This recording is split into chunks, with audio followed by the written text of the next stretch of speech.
AP explains why Southern African cyclone is so shattering. Johannesburg. The lives of hundreds of thousands of people are at risk after a cyclone ripped into central Mozambique and heavy rains continue to fall.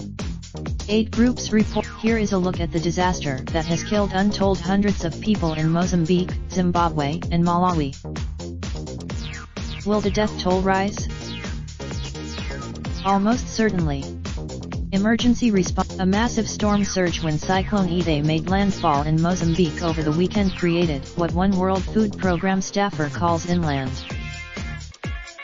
The European Union's Global Observation Programme, mapping the crisis, said some 394 square kilometers 152 square miles of Mozambique had been flooded. Further deaths could occur if people clinging to hope are swept away by the rising waters or are not reached in time with critical water, food, and other aid. And now authorities are warning of waterborne diseases after what infrastructure existed in the largely impoverished countries was stripped away. Mozambique's president, after flying over the region, has warned as many as 1,000 people could die. What is being done to help? Mozambique and Malawi are 2 of the poorest countries in Africa, and the economy of once prosperous Zimbabwe has collapsed in recent years. Aid appeals for millions of dollars have begun as the United Nations and other humanitarian organizations rush to deliver food, water, fuel, and medicines to the vast affected area. In Beira, the European Union and Britain have been among the first to pledge aid. The EU says it. The US Embassy in Zimbabwe says it is mobilizing.